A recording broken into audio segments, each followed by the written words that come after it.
بسم اللہ الرحمن الرحیم۔ السلام علیکم ورحمۃ اللہ وبرکاتہ۔ سوال: ہم بستری کے بعد غسل کرنے میں کتنی تاخیر کر سکتے ہیں؟ سوال نمبر 2: ہم بستری کے بعد کھانے پینے یا کھانے پکانے اور دودھ پینے والے بچے کو دودھ پلانا کیسا ہے؟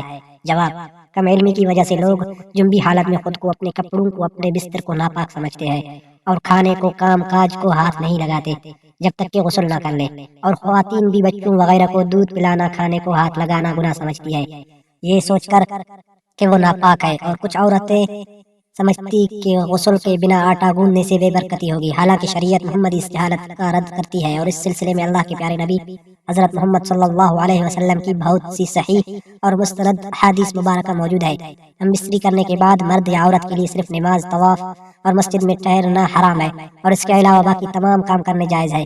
مرد خواتین پر کہیں بھی ایسی کسی پابندی کا ذکر نہیں ہے، بلکہ غسل کرنے سے پہلے بھی جنابت کی حالت میں ہی تمام لوگ عام روٹین کے کام کاج کر سکتے ہیں۔ روزہ رکھنے کے لیے سحری کھا سکتے ہیں، کھانا تیار کر سکتے ہیں، یا پھر گھر کے دوسرے کام کاج نپٹانے بھی جائز ہے، اور اسی طرح ماں بچوں کو دودھ پلا سکتی ہے اور ان کی دیکھ بھال بھی کر سکتی ہے۔ اس کی کئی ایک دلیلیں موجود ہے۔ حضرت حذیفہ رضی اللہ تعالیٰ عنہ بیان کرتے ہیں کہ نبی اکرم صلی اللہ علیہ وسلم ان سے ملے تو آپ صلی اللہ علیہ وسلم مصافحہ کے لیے ہاتھ پھیلاتے ہوئے ان کی طرف بڑھے۔ حذیفہ رضی اللہ عنہ نے کہا، میں جنبی ہوں۔ اس پر آپ صلی اللہ علیہ وسلم نے فرمایا، مسلمان نجس نہیں ہوتا۔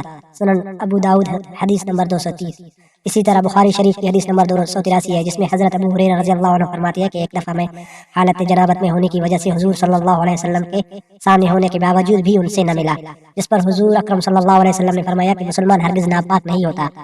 حافظ ابن حجر رحمۃ اللہ فتح الباری میں کہتے ہیں، اس حدیث میں اس بات کا جواز پایا جاتا ہے کہ غسل جنابت کو اس کے واجب ہونے کے اول وقت میں تاخیر کی جا سکتی ہے، اور اس کا بھی جواز ہے کہ جنبی شخص اپنی ضروریات پوری کر سکتا ہے۔ ام المومنین عائشہ رضی اللہ عنہ کہتی ہے کہ رسول اللہ صلی اللہ علیہ وسلم جنبی ہوتے اور پانی چھوئے بغیر سو جاتے، پھر اس کے بعد اٹھتے اور غسل فرماتے۔ کسی نے حضرت عائشہ رضی اللہ تعالی عنہ سے سوال کیا کہ اے عائشہ رضی اللہ تعالی عنہ، حضرت محمد صلی اللہ علیہ وسلم ہم بستری کر کے نہا لیا کرتے تھے یا ویسے ہی سو جایا کرتے تھے؟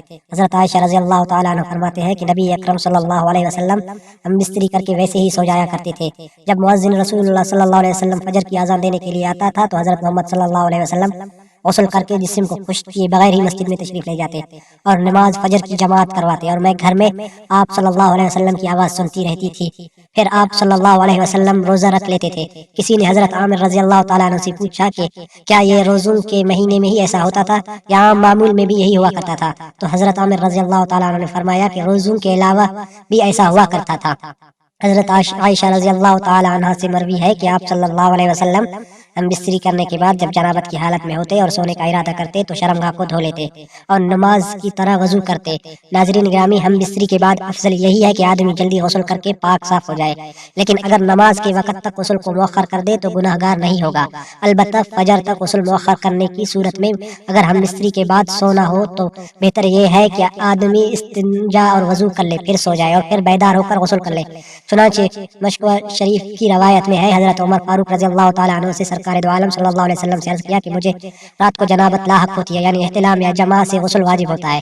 آپ صلی اللہ علیہ وسلم نے فرمایا کہ اسی وقت وضو کر کے عضو کو دھو کر سو جایا کرو۔ بظاہر حق میں ہے یہ وضو کرنا جنبی کے سونے کے لیے طہارت ہے، یعنی جنبی وضو کر کے سویا تو گویا وہ پاک سویا۔ لہٰذا اس حدیث سے معلوم ہوا کہ جسے رات کو احتلام ہو جائے یا جماع سے فراغت ہو اور اس کے بعد سونے کا ارادہ ہو یا بوجہ کسی ضرورت غسل جنابت میں تاخیر کا خیال ہو تو ایسی شکل میں جنبی کا وضو کر لینا سنت ہے۔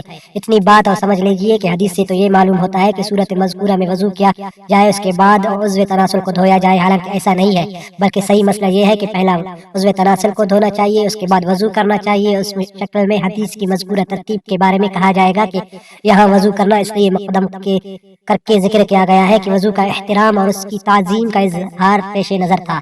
سوال نمبر 2، حالات جنابت میں کھانا پینا یا کھانا پکانا درست ہے؟ بہتر یہ ہے کہ وضو کر کے کھائے پیے، اور اگر وضو کے بغیر صرف ہاتھ منہ دھو کر کھا پی لے تب بھی جائز ہے۔ بچے کو دودھ پلانے کے لیے ماں کا پاک ہونا ضروری نہیں ہے، لہٰذا بچہ رو رہا ہو تو عورت ناپاکی کی حالت میں دودھ پلا سکتی ہے، لیکن کوشش یہ کرنی چاہیے کہ جلد از جلد غسل کر لیا جائے۔ حالت جنابت میں زیادہ دیر تک نہ رہنا چاہیے۔ البحر الرائق شرح کنز